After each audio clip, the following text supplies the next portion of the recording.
Hello and welcome to the Yellowstone Summit. I'm George Buman with A Yellowstone Life. So today it's my pleasure to actually introduce Todd Wilkinson. Thanks for joining me here today, Todd. And Todd is from Bozeman, Montana. He's an author and journalist. And for those of you who are already diehard Yellowstone fans, you will know his work from the Mountain Journal online publication, which he was the founder of and writes continually. And he started out in journalism, grew up in northern Minnesota and worked in Chicago covering violent crime. And in summers, spent a couple summers here in Yellowstone working at Canyon Village. Is that right? That's right. Yeah, and Proud developed a passion for Yellowstone, and we're glad to have him in the community here. Todd's written several books, and his newest, which I highly recommend, is actually the title of his program today, Ripple Effects, How to Save Yellowstone and America's Most Iconic Wildlife Ecosystem. So thanks for joining me today. Good to have you, Todd. It's great to be here. And, thanks to you and Jenny and everyone for bringing Yellowstone Summit to the public. It's really important, not only for people in region, who all of us love Yellowstone and the Greater Yellowstone Ecosystem, but our stakeholdership extends coast to coast. And of course, people love this region around the world, and everybody matters. So thank you.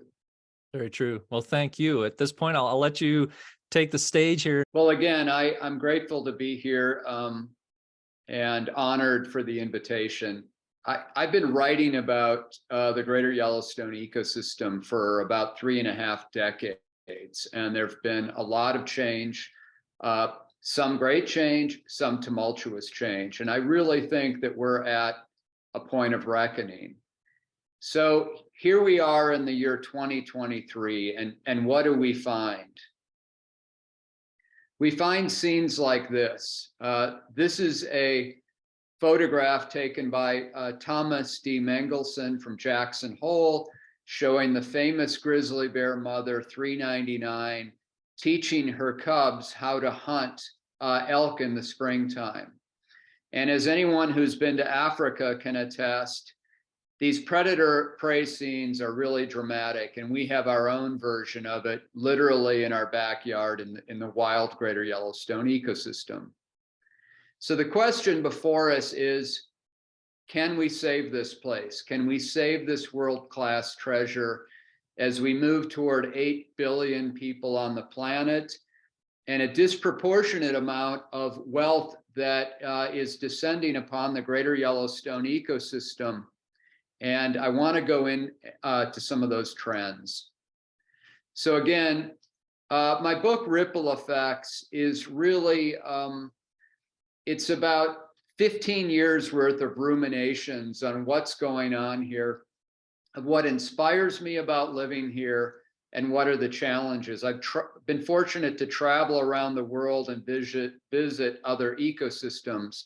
And I think that Greater Yellowstone provides a lens for us to think about wildness, and it's also a bellwether. So as you said, I founded Mountain Journal. We're at mountainjournal.org, and we are a public interest nonprofit that uses the Greater Yellowstone Ecosystem as a lens for thinking about what we need to do, and also thinking about how are we going to save the larger American West and the wild components of it. So the first question for those of you watching and listening is, does wildlife matter? And I don't mean this in a superficial way. I mean, does it matter in a way that we're able to alter the way we think, and are we able to alter the way we behave in relationship to our place in the natural world? So this is a scene from a zoo. This happens to be the St. Louis Zoo, where there are grizzly bears. And all of us, if we go to a zoo in an urban area, we will find young people, children of all ethnicities and genders gathered around to watch these animals, and they're smitten with them. This is a source of biophilia that they'll carry forward for the rest of their lives. And when we think about the divisiveness in our country and the world today, nature is this great unifying force. And it's a profound experience to watch it happening. But of course, in Greater Yellowstone, we have the wild version. We don't have captive animals. We have wild, free-ranging, self-willed animals that are moving across landscapes. And I just wanted to use this graphic, which shows that, you know, Greater Yellowstone is comprised of 3 states, Wyoming, Montana, and Idaho. And I would imagine that the same poll were extended to Idahoans or Wyomingites, the same results. In Montana, most people, the vast majority, think that wildlife are an important part of their daily life and their lifestyle. So the Greater Yellowstone Ecosystem, we have Yellowstone National Park at its heart, and then we have 5 national forests, 3 national wildlife refuges, a lot of BLM land, a couple of indigenous communities, and all of this. So Yellowstone was a radical idea in 1872, the first national park in the world, and Greater Yellowstone, the concept of an ecosystem thinking across boundaries, has taken us to that next iteration of thinking. And indeed, the concept of the Greater Yellowstone ecosystem has been pioneering around the world. So we can see things like this. This was a photograph taken in Yellowstone National Park of a gray wolf and a grizzly bear. And I want to note that, as most people watching this will know, grizzly bears, there were 136 grizzlies in the early 1980s, and many people thought that we might lose the grizzly bear from the Greater Yellowstone ecosystem, or at least it would be found in such small numbers as to be inconsequential from a population standpoint. And indeed, wolves had been annihilated from the ecosystem by the 30s and early 40s, and gray wolves were brought back deliberately after they had been annihilated from the Greater Yellowstone Ecosystem and Yellowstone National Park. They were brought back in 1995, the winter, and then some more wolves to augment that population the following winter. Both of these are considered one of the greatest, or 2 of the greatest conservation success stories ever. And they're part of this complement of species. Greater Yellowstone holds all of its original major mammals that were here in 1491, i.e. the year before Europeans arrived on the continent. It is the only place left south of Canada in the lower 48 that has this incredible component of species. And not just mammals roaming across the landscape. All of our avian species are here. We have incredible biodiversity in the thermal features. We have it is this abundance. And what's novel about this is that not only are they here, but they move across the landscape. Greater Yellowstone is a landscape where wildlife can still move. So here's a word cloud of some of the things that we talk about in conservation. And a lot of this is human-centric. And I want you to think about this because it's really important when we think about the kinds of problems that are in front of us, the challenges, and how we may be able to overcome them. Now, here's another word cloud that I put together. From our homocentric perspective, it's most of the time we're focused on serving human needs, either to profit from nature or to play in nature. And often, and with deliberateness, if you look on here, the 2 smallest words in this word cloud are wildlife and empathy. And I want you to think about that. I want you to think about when we come together and we talk about distributing nature and the pie of nature, how many pieces and how big are the slices do we actually devote to nature and the animals living on the landscape in Greater Yellowstone that don't have any other place to go? So the key question is, what is this region, what is this place going to look like in 20 years? Think about the trajectory of the trends, at least, and I want to get into those now. So again, here we are, the Greater Yellowstone Ecosystem, you know, somewhere between 23 and 24 million acres that would cover most of New England, dominated by public lands. But about 6 million acres of those lands are private lands, and largely along river corridors, largely lower in elevation. No animal really wants to be at 10,000 feet in above sea level in feet of snow during the winter time. It's not a very easy place to make a living. Survival is most challenged there. So I want you to think about those 6 million acres and how they help prop up the ecological health and viability of the other 18 million acres. So the big thing is, and this is based on 3.5 decades of reporting, we really need to stop kidding ourselves when we think about this region and what's at stake. This is a cartoon I like to use, and the caption is, I like to think we aren't so much anti-science as we are pro-myth. And so think about the myths that drive the way we ponder a place. And if we're truly sincere and honest about saying we want to save this place, then we necessarily need to start debunking myths that provide the foundation for much of our public policy and much of the way that we relate to nature through an economic lens. And the first myth out there is that Greater Yellowstone is just like any other. As I just mentioned, it isn't. There's no other like it. But when you think about the lower 48 states, the vast majority of the landscape is dominated by human uses in order to meet human needs and human desires. Greater Yellowstone is the last of its kind still standing, and while the Northern Continental Divide ecosystem, which includes the Bob Marshall Wilderness and Glacier National Park up along the border with Canada, that too is wild. The migrations that exist in Greater Yellowstone don't happen at the same scale there.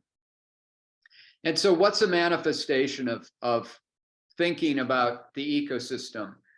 I think this is one of the best ways to distill our thinking. It's the elk migrations. And if you look at this, you have Yellowstone National Park at the center. You have a dozen different herds that spiral in there. They follow the green wave at Greenup up to the Yellowstone Plateau in the summertime.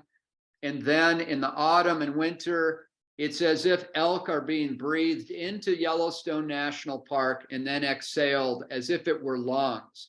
In fact, some of the leading landscape conservationists refer to that as a pulmonary or a cardiac system.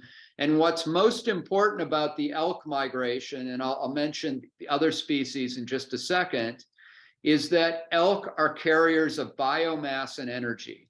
They convert grass that is turned into energy through sunlight, and they carry it around the ecosystem, and they're really like this vast engine that fuels the energetics of the ecosystem. And we have tens of thousands of elk in the Greater Yellowstone region, and they come into Yellowstone again in the springtime, and then they go out and disperse. And they disperse into those private lands. So 80% of the species in Greater Yellowstone are dependent upon private lands. And we think about the bison, just 22 survivors in Greater Yellowstone at one point in Yellowstone National Park itself. It's why Yellowstone is called the cradle of conservation. At the time that bison were facing extinction, down from between 30 and 60 million animals that once roamed the North American continent in the West, just 23 remained in Yellowstone. And these animals that we see today, They're descended from those survivors, and for good reason. They're considered sacred to indigenous people. And there's that sacredness that spills over to everyone who realizes how special they are. This is an important graphic, and it speaks to an important point. It isn't that Greater Yellowstone hung on to an abundance of healthy wildlife populations. Just as happened in the face of Manifest Destiny, we nearly lost all of our major animals in the Greater Yellowstone ecosystem. If you can see this blue graphic, they dipped at the end of the last century down to almost nothing. We almost lost grizzly bears. We almost lost elk. We lost wolves. We almost lost mule deer. We almost lost most of the big game species. We almost lost trumpeter swans and bald eagles. But the miracle of Greater Yellowstone is that we were able to bring these populations back in the cradle of American conservation. And I would argue that that cradle of American conservation is every bit as important as the cradle of American democracy, which we would find on the Mall in Washington, D.C., or in Philadelphia or Boston. This is a sacred place, and it's really important to conservation, not only in the US, but internationally. And so another myth is that the federal land base alone is sufficient to protect wildlife, and we know that it isn't. I like this graphic because if you can see the Mississippi River course here through my cursor, you can see there's not much public land east of the Mississippi. There's a lot of public land west of the Mississippi, but all public land is not equal. And most public land, as a matter of fact, does not possess all of the high wildlife values that we find in Greater Yellowstone. In fact, when you hear the conversation today, most of the energy in the room and billions of dollars are being spent trying to bring back ecosystems, trying to rewild them. Our challenge today is not to de-wild Greater Yellowstone. And what do I mean by that? What I mean is that for a long time, because of Greater Yellowstone's geographic remoteness, and because we didn't have a lot of people living here, wildlife didn't have to contend with a lot of human pressures. But that's changed. So traditionally, when you think about conservation, the focus has been mostly on public lands, trying to eliminate, for example, industrial strength logging or clear cutting, or bring it into some semblance of sustainability, that you could get a cutout and you could also support the existence of wildlife. So through the timber wars, the last half of the last century, a lot of it was focused on logging on public lands, mining. This is Butte, Montana, left behind in the wake of intense copper mining is the head of the largest Superfund site in the United States. This is where the headwaters of the Clark Fork River. It's the Berkeley Pit. It's so toxic that when swans landed, they immediately died into it, this toxic soup. But it's an example of mining, another resource extraction, industrial strength, or cattle grazing. If you all are watching the TV show Yellowstone, you understand then the clash between livestock and wildlife. And all three of these things are important, but we've entered a new era of different things. One of these is oil and gas development. This is in the upper Green River Basin near a place called the Jonah Field and the Pinedale Anticline. All of this is natural gas development, and you can see how carved up the landscape is. And indeed, there are studies that have shown huge declines in the mule deer herd, the migratory mule deer herd, that when it's displaced from habitat, what you have is a drop in fecundity, a drop in reproduction. And when you start having, when the landscape doesn't support reproduction of animals, that's when you get population declines. So another myth, all growth is good and we can grow our way to a better ecosystem. How does that work? I don't know how that works. If there's somebody out there that can tell me, and George, I'm sure we would love to hear how we're going to grow ourselves through a bigger human footprint. Now, remember what I just showed you. This is an example of oil and gas development on public land. This is residential subdivision in Bozeman, Montana. Now, think about this. If you were a grizzly bear mother with cubs, or you were a mule deer mother with offspring, or you were elk, or you were pronghorn trying to move through that, is this any better?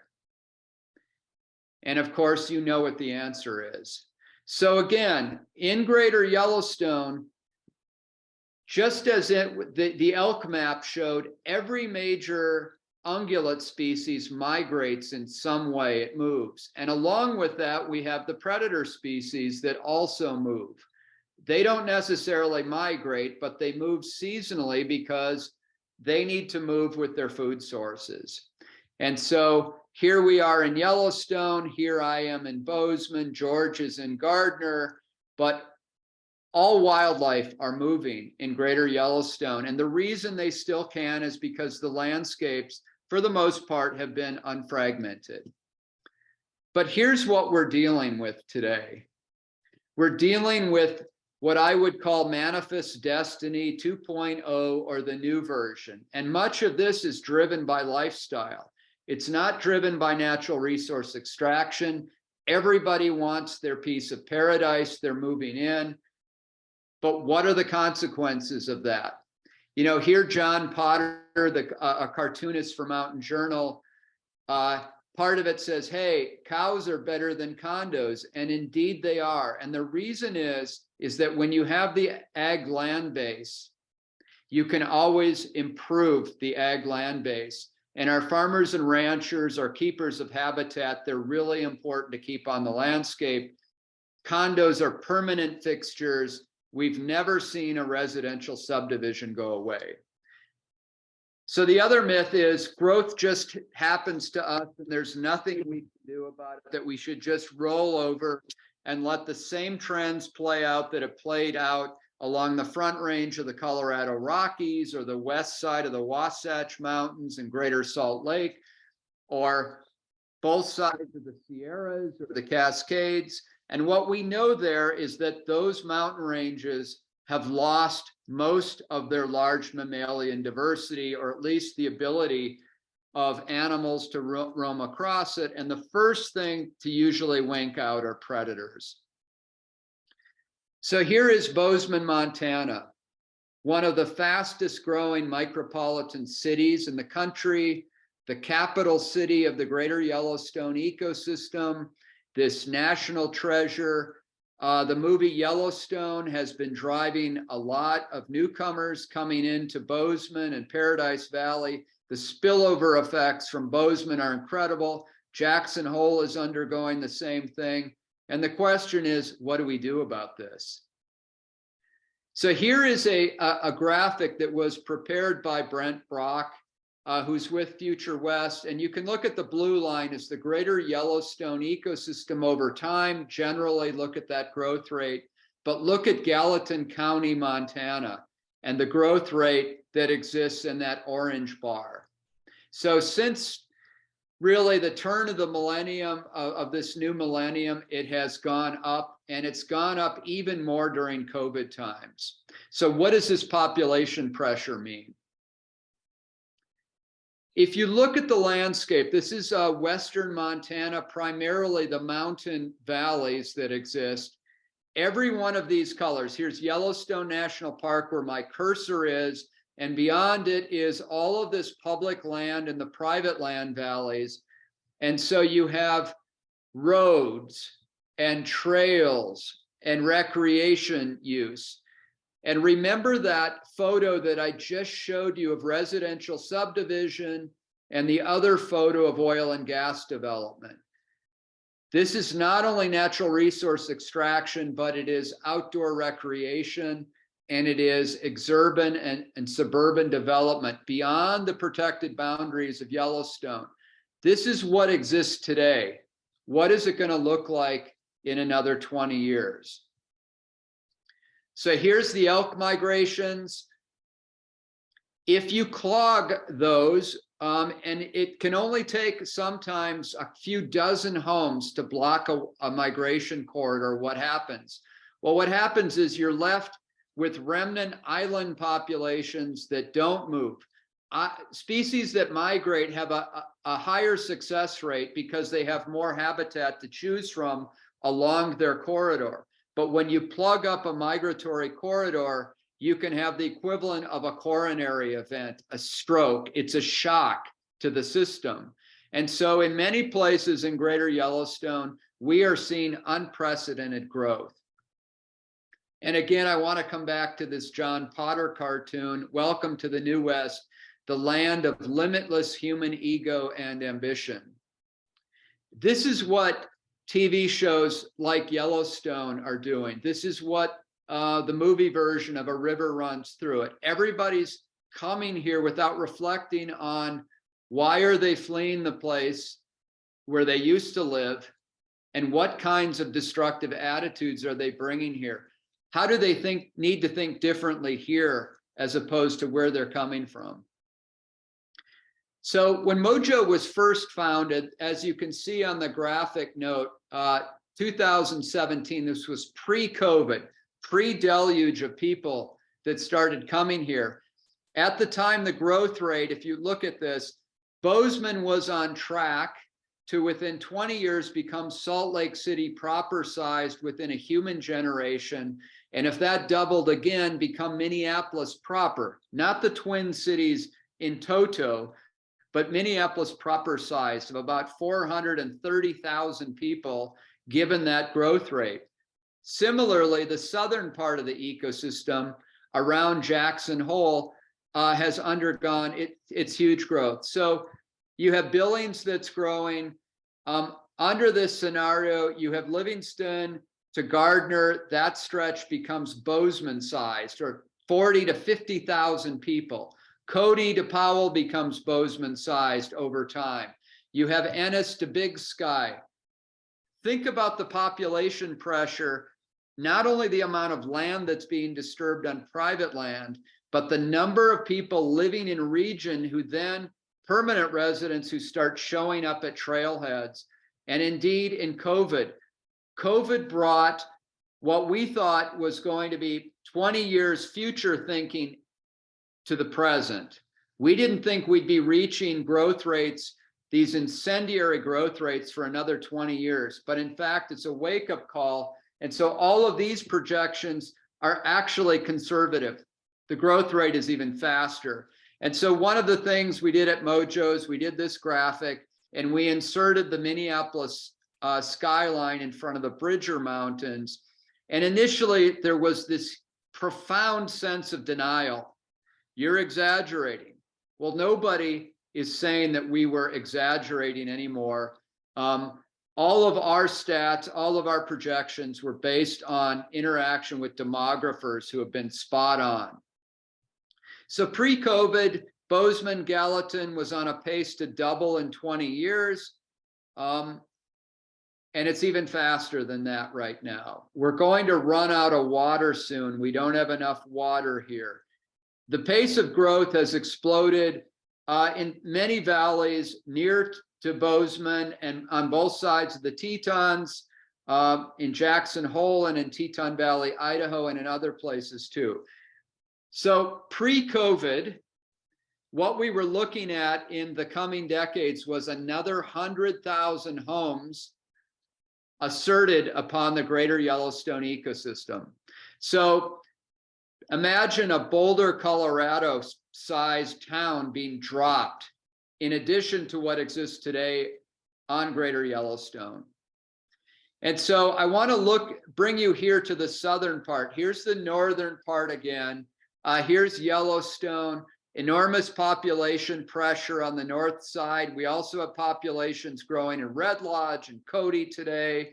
But let's go to the southern side. So in 2017, I mentioned the Salt Lake population, and people said, no, there's no way that that could be true. Well, in fact, if you play tic-tac-toe from Idaho Falls to Rexburg, Island Park, Teton Valley, Jackson, and to Star Valley, today there is a population that's equivalent to Salt Lake City proper. So over 200,000 people just in this corridor. The question is, what did COVID do to accelerate that? And secondly, what happens when these areas, these ag lands, this is not only the Greater Yellowstone ecosystem, it's the southern part of the High Divide ecosystem. What happens when infill starts between these towns and this Salt Lake City population doubles over a few decades? What happens? So, another myth, if we close our eyes, everything is going to be all right. Well, what we need to remember is that after World War II through the 50s and 60s, the Front Range of the Colorado Rockies had high wildlife values. The western side of the Wasatch had high wildlife values. They too thought that they were exceptional and that all growth was good and that everything would be all right. And today, those wildlife values are so degraded that they don't have what we have here, and they'll never have it again because of the population. So this is a checkerboard, if you will. Lots of different things happening. I want you to think about if you're a wolverine on this checkerboard, or you're a grizzly bear, or you're an ungulate with young. How does doing all these things, how can you persist on this checkerboard? The answer, of course, is that you can't. And yet we believe that we can have it all, but we can't. And so today in Greater Yellowstone, as it is in much of the places, there is this monetization of nature. Everything is for sale. Every kind of experience is for sale. If a landscape isn't filling up, it's considered vacant, or it's considered good for nothing. Or if a forest, national forest, doesn't have a lot of, quote, users, we think that it's being underutilized. And indeed, that's the way that the U.S. Forest Service is managing many of the forests. It's to maximize outdoor recreation. But what happens? So the other thing is we speak using magic words like stakeholders and shared spaces and balance. And my favorite is sustainability. And I would like all of you out there to just pause for 5 seconds right now. And I want you to think about what these words mean, but most importantly, what does the word sustainability really mean within the context of a wild ecosystem?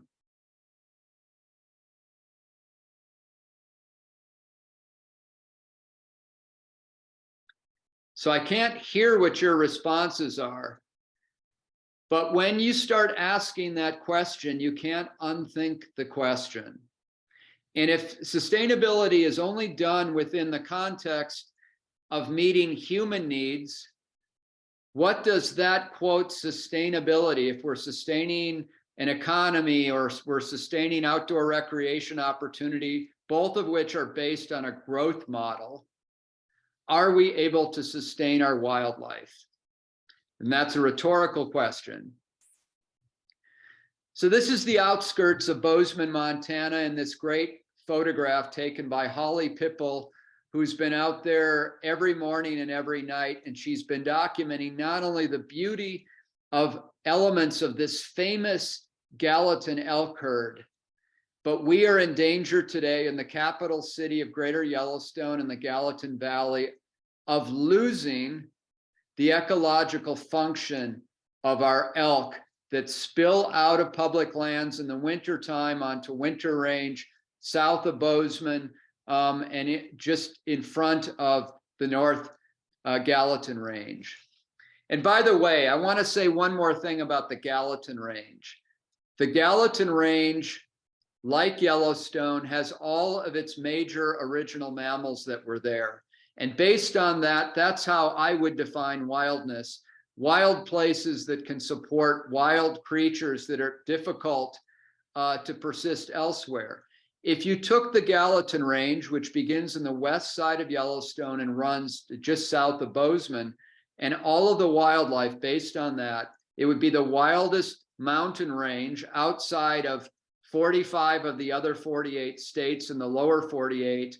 And if were the Gallatin Range its own national park, it would be the wildest national park of any in the lower 48, except for Yellowstone, Glacier, and Grand Teton. So newcomers need to understand that this region is fundamentally different from where they came. They come here and they think that they can continue to carry their own lifestyle with them. But again, we are consuming landscapes. Sometimes even our presence in large numbers is a form of consumption. So this is Habitat Elk. We are creating our own new brand of homelessness in the form of wildlife. Life can't live. Their reproduction is affected if they're constantly displaced. So 3 of the top reasons why newcomers are coming here, according to this Montana State University poll: to find a desirable natural environment, better access to the outdoors, to find a less congested space to live, and to take advantage of a slower pace of life. The irony, of course, is that when a lot more people are pouring in, all of those high values that they desire are threatened. And again, we think that we can live on the checkerboard. We think that wildlife can continue to do it. And we know that that's not true. And I can say that I've been pouring through the scientific literature, and there is not one scientific study that says you develop on wildlife habitat or you pour more recreationists into a given area and it tangibly benefits or has a benign effect on the wildlife that are living there and have no place to go else. This is what's really interesting. So according to another poll, a majority of Montanans say that their quality of life has gotten worse since COVID started. So we have a TV show like Yellowstone that's like a giant billboard advertisement bringing people to the region. And yet for the people who are already here, they're already talking about how development pressure and other sources of pressure have already caused their way of life and quality of life to decline. So think about that.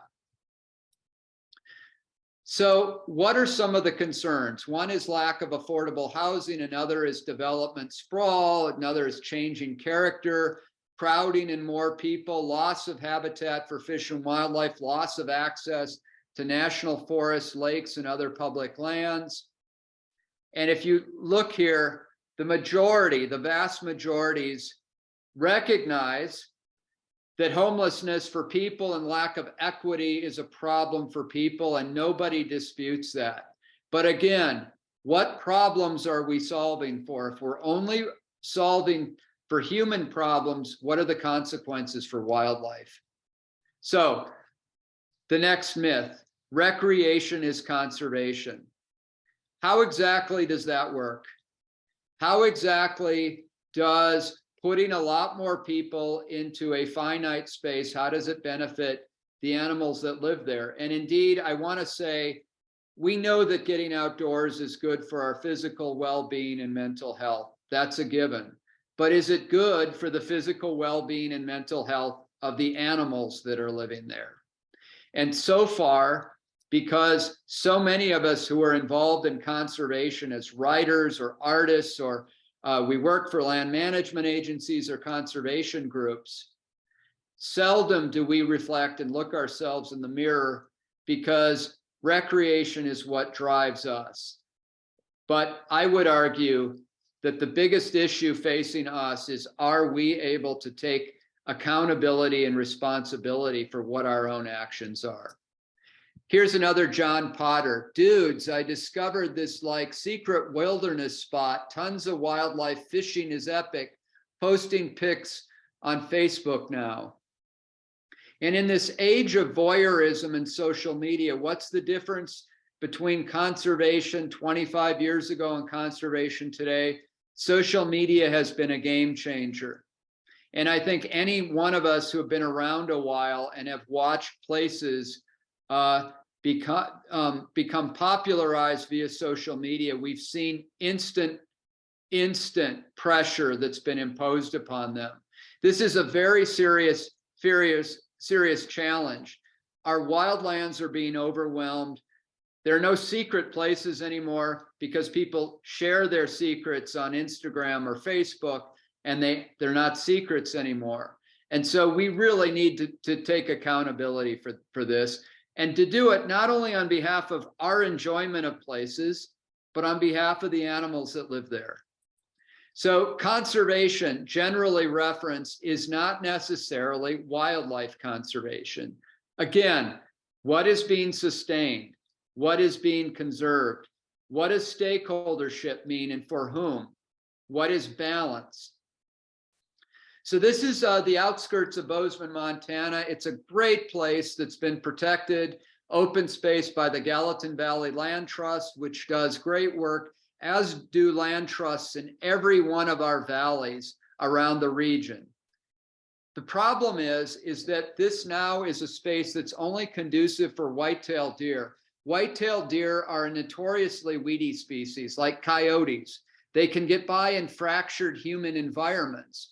Mule deer can't live there anymore. You don't have elk going through there anymore because they're more discrete species. And so the point that I want to make here is that there are generalist species, weedy species that can get by almost anywhere, but Greater Yellowstone has this still healthy population of discrete species, and they get outcompeted by exotics, and they don't fare well in fragmented habitats. And so this is what we're looking at. Is this what we want wild open space to be like a soccer field? Is this what we think of when we protect open space? You look at something like this, no animals are going to get to enjoy that open space, that green space, because it is surrounded by a sea of development. And so we might have green space protected, but its ecological value is almost nil. So another myth, our elected officials, land managers, and environmentalists are doing enough. There was a recent study that showed in a couple of valleys that we are losing open space and thus important wildlife habitat at a rate of 2 times the rate that it's being developed. So for every step forward, we're still taking 2 steps back. And this projection was done before COVID. So we're not doing enough. What can we do more of? This is Paradise Valley. Today, there are 5,000 subdivided lots of various sizes, from single lots to allowing potentially lots of homes, 5,000 in Paradise Valley, and all of those lots could be developed under existing codes that exist there. There is this antipathy towards zoning. There's planning that has largely been voluntary, but voluntary planning doesn't work if the objective is protecting pastoral and wild nature. And so Paradise Valley is one of these valleys that is under huge threat of a spillover effect from Bozeman. And here again is the Gallatin Valley. For those who live in Paradise Valley and Livingston, if you don't like what's happening in the Gallatin Valley, then one of the best things you can do is zone to protect habitat. Zoning is just one tool among many. Land trusts and conservation easements are another. But again, conservation easements aren't getting the job done on their own. Another reason is that land trusts desperately need money. So in Gallatin Valley, prior to COVID, 93,440 acres were lost to development alone prior to COVID. The actual toll was several times greater that amount. A grizzly bear, for example, according to one study, grizzly bear will be displaced if there is a home and development on one section of land.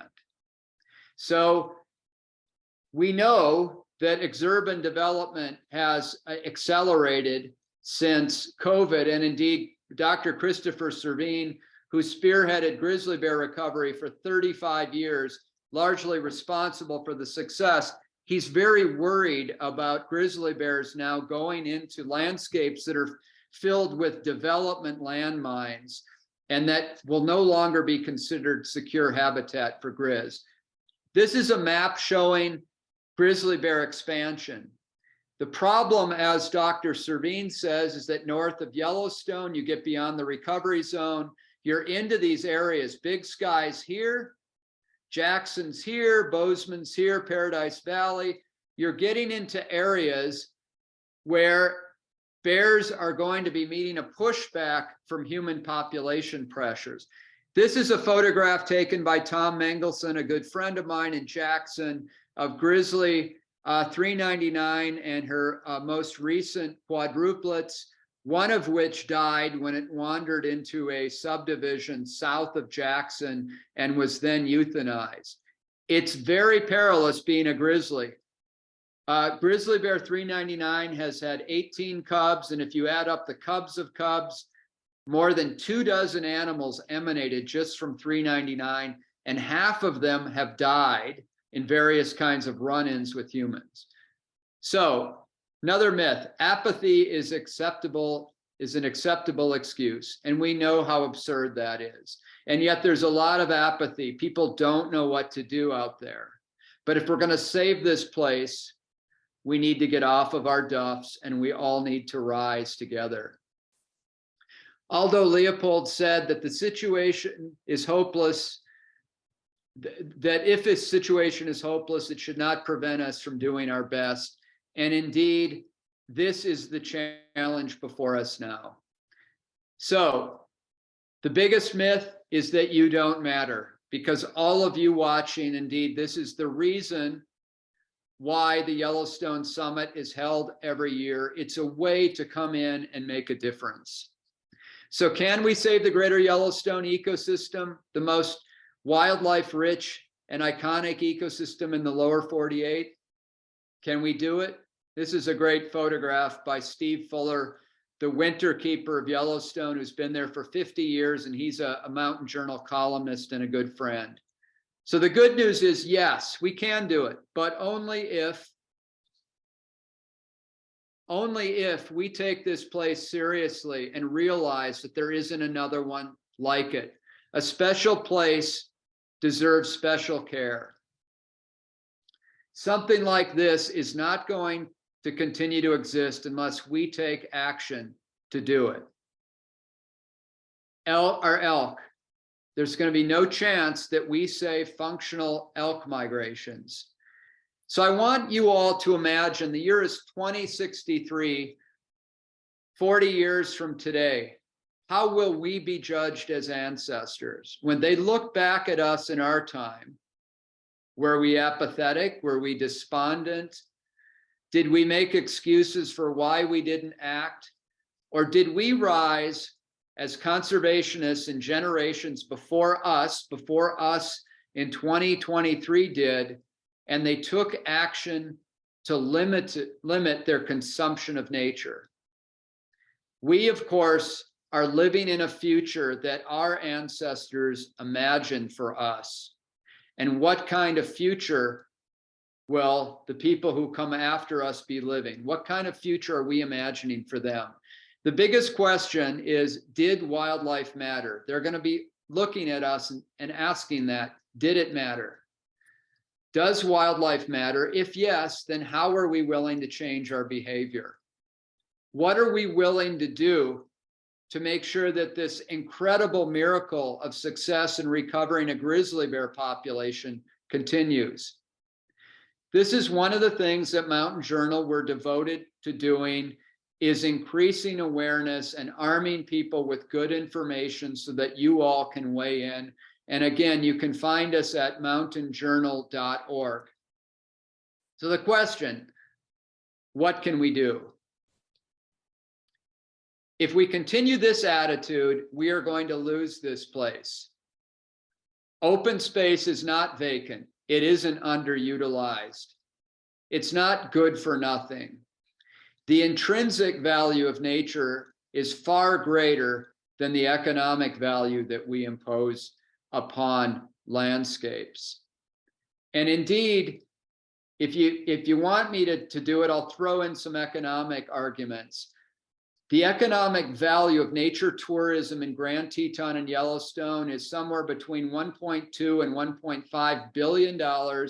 Two of the top attractions are grizzly bears and wolves. It's responsible for creating somewhere around 15,000 jobs annually. And then you throw upon a recent estimate of wolves, gray wolves alone, worth somewhere between $82 and $83 million. Our challenge is, don't screw it up. Don't take this miracle and allow it to be de-wilded.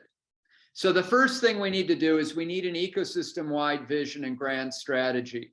20 counties, 3 states, a variety of public land, a whole bunch of public land, or private and public land, and we need a grand strategy. That doesn't exist. Without it, we have no hope.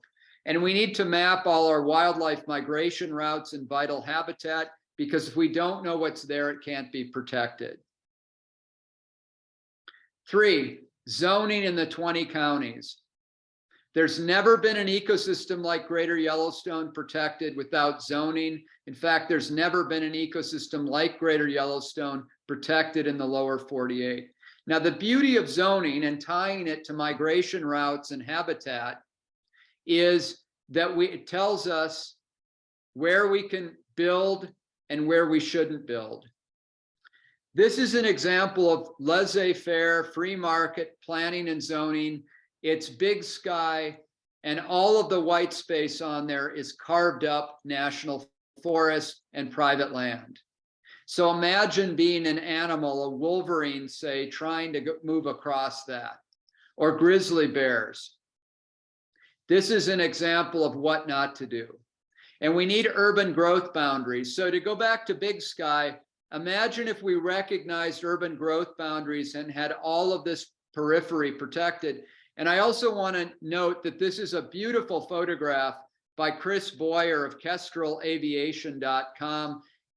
He sells his photographs, and I appreciate him allowing me to use this. So urban growth boundaries, this is what urban growth boundaries look like. You tell people where they can live, and you set aside the rest for wildlife. Zoning, it should not be treated as a taboo topic. It's the only way that we're going to save this place. And the beauty of zoning from a business perspective is that it provides predictability for property owners. This is an example of a sign that went up, put up by the Bosch Ranch on the east side of the Tobacco Root Mountains. And in this case, open space where 85% of our wildlife lives at some time. We need to, in addition to keeping animals on the landscape, we need to keep our farmers and ranchers on the landscape. And we need to find ways to incentivize them or give them money to stay on the land and continue to deliver ecosystem services such as open space, clean water, and wildlife habitat. So the big one is a real estate transfer tax. Billions of dollars have exchanged hands since COVID. If we had a modest 1% tax or less than that, we could generate hundreds of millions of dollars that could go to support land trusts and other conservation efforts. And that is primarily imposed on people who are moving here. Think of it as a consumption tax. Money can be a game changer. The other thing is a backpack tax. Currently, hunters and anglers are taxed on their gear and their licenses and everything else, and it creates a war chest for protecting habitat, but it's not enough. All of us who use wild country ought to be willing to pay a modest backpack tax. It would be, pennies for on the dollar at most. If we can afford to come to the Greater Yellowstone ecosystem, we can afford to pay a modest tax. And over time, this would create hundreds of millions of dollars to help us. We need to support land trusts. The money could flow into land trusts and buy conservation easements so that farmers and ranchers can stay on the land. We need to address the impacts of outdoor recreation. We need to be honest about it. Do we really need more? We have thousands of miles of backcountry trails that are available to us no matter what our desires are. Do we really need more? Do we really need to fill in the core of the ecosystem? If we're a backcountry skier, do we really need to be treating wildlife and their needs as villains? Do we need to be flippant about this? There was an outdoor recreationist in Jackson Hole who, when there was a discussion about protecting bighorn habitat in the Tetons, this person said, well, those sheep have had these mountains for thousands of years. Now it's our turn. Well, we need to think about, what does a landscape look like through the eyes of an animal? So real courage comes from elected officials, agencies, conservation groups, business people, media, and enlightened citizens like all of you stepping forward and demanding a plan and demanding that we do things differently, or we're just going to end up in the same place as other regions. And it means our colleges and universities stepping up and not being afraid to talk about the importance of habitat. These universities that are on our doorstep, they could become world-renowned for leading the way toward true sustainability and true conservation that's based on wildlife conservation. So we look at these problems. We look at underutilized parts of the backcountry. I can guarantee you that if you talk to the animals in the car on the right, that they will not say that the land that sustains them is not being underutilized. We need a professional ecologist on staff of every county and city to advise our elected officials and planning staffs. If indeed we are booming and we're so fortunate to have an economy and such prosperity, we can afford to have professional ecologists advising the people who are making the decisions. Because if they're not hearing from professional ecologists, ecology doesn't factor into growth decisions. And of course, we need science. One of the things I so admire about the Yellowstone Summit is how it brings science into the mix along with inspiration and insight. And growth needs to pay for itself. Right now, we are subsidizing the profits of development. And I bet that if I did a poll of all of you watching today, that none of you would say that you voluntarily want your hard-earned tax dollars to subsidize growth that is destroying aspects of your community that you love, including wildlife. Diversity, equity, and inclusion, all important. We need to have a conservation movement that truly reflects all of America. It's full diversity. People need to feel welcome. But if we're going to talk about human diversity and equity and inclusion, why aren't we also extending that in thinking about biological diversity and treating the homelands for wildlife? Why aren't we offering that kind of equity? This is an example of what happens when trophy homes are built into winter range and we create a new class of homelessness. So it's not just people being disaffected, it's all of our animals. And we know where we're going to be in 20 years if we don't have a course correction. I love this. I'm sorry, Jeannie, your answer was correct, but Kevin shouted his correct answer over yours, so he gets the points. The point being here that we need to put all the information we have on the table. We need to treat each other with civility and dignity. But if we're going to solve these problems and get out of it, we need to be basing our decisions on facts and not shouting and not what has passed for democracy these last few years.